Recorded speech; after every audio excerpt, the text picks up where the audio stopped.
বিসমিল্লাহ, আলহামদুলিল্লাহ, আসসালাতু আসসালামু আলা রাসূলিল্লাহ।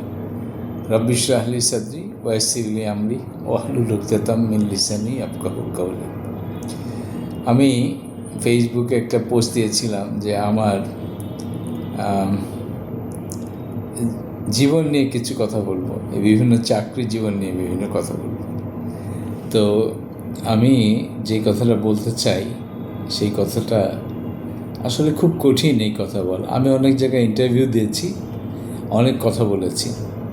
তো আমি আসলে চিন্তা করেছিলাম 1, 2, 3 করে বিভিন্ন পোস্ট নিয়ে কথা বলবো। দেখবেন আমি একটা কথা বলেছি কয়েকদিন আগে, আর্ট মানে হচ্ছে বাংলায় চার দেখতে, ইংরেজিতে আর্ট মানে আসলে আমার 8তম চাকরি নিয়ে কিছু কথা বলার চেষ্টা করেছি। আসলে আমার চাকরি জীবনটা শুরু হয় মাইনাস থেকে, মানে আসলে শূন্য থেকেও শুরু করতে পারি নাই, তো মাইনাস থেকে।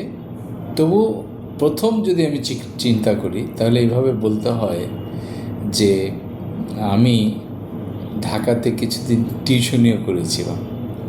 আনফর্চুনেটলি এই 2টা টিউশনি আমি করেছিলাম, এই 2 টিউশনি থেকে আমি কোনো টাকা পয়সা পাইনি। কারণ কি, মানে আমাকে দেখে বা আমার কাজে আমাকে টাকা দেওয়ার মতো তাদের মনে হয় নাই। তো যেই কারণে পাই নাই, তা দুইটা রেফারেন্সে, একটা বন্ধুর রেফারেন্সে, আরেকজন বন্ধুর রেফারেন্সে। আমার ধারণা যে দ্বিতীয়টি আমার এক বন্ধু কিছু টাকা আমাকে হয়তো দিয়েছিল, কিন্তু নিজের পকেট থেকে। সে এই নিজের পকেট থেকেই টাকা দিয়েছিল। টাকাটা আমার অনেক হেল্পও হয়েছিল, তো অল্প টাকা, বাট আমার কাছে মনে হয়েছে যে আমি মাত্র 1-2 বার পড়িয়েছি, কিন্তু আমার বন্ধু নিজের পকেট থেকে দিয়েছে। আপনি হয়তো আজকে ভাবছেন যে আমি তো অ্যাকাউন্টিং জানি, আইসিএমএতে পড়েছি, আইসিএমএ পাশ করেছি, বা এই বিষয়টা এরকম।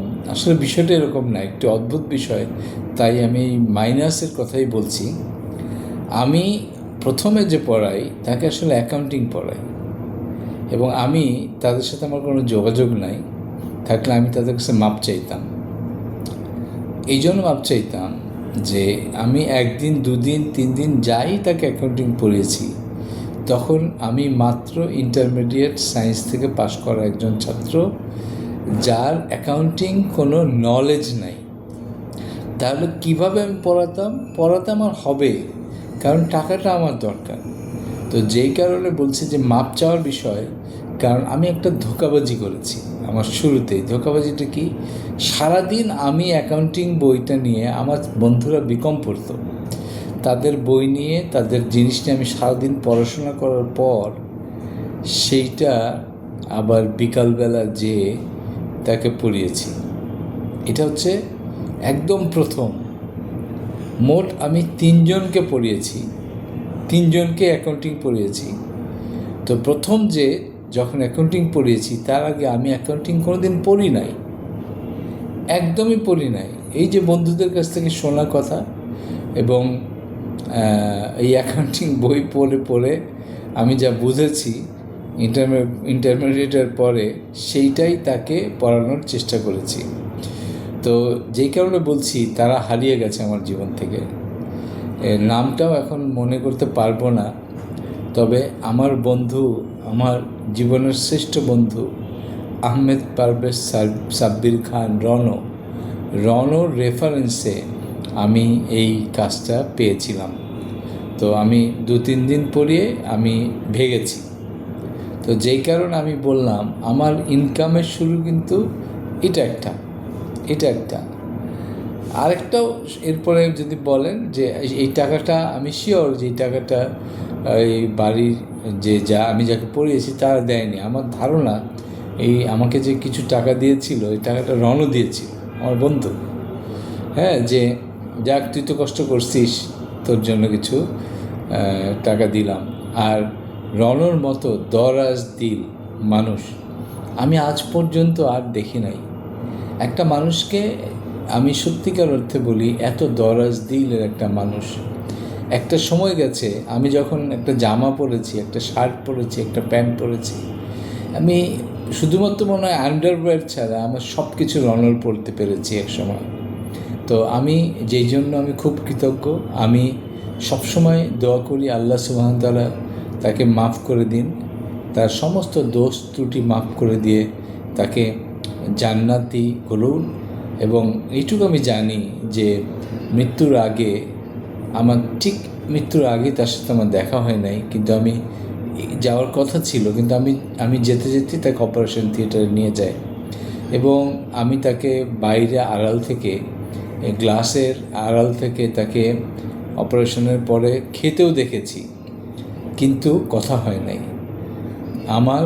কখনোই আমি আমার বন্ধু রনকে আমি কোনো দিন ভুলতে পারবো না। এটা আমার পক্ষে কোনো দিন ভোলা সম্ভব না। আমার অনেক কিছুর পিছনে তার অবদান।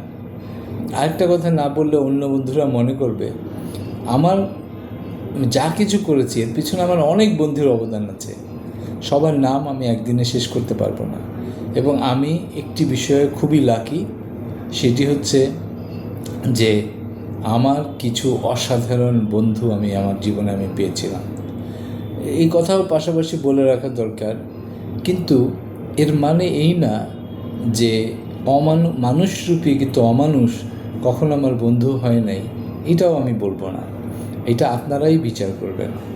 এবং আমি কারো প্রতি কোনো গ্রাজ নেই, কিন্তু আমার লাকের পরিমাণটা, আমার ভালোর পরিমাণটা এত বেশি, যেই কারণে আমি ছোট ছোট বিষয়গুলোকে আমি ভুলে যেতে পারি।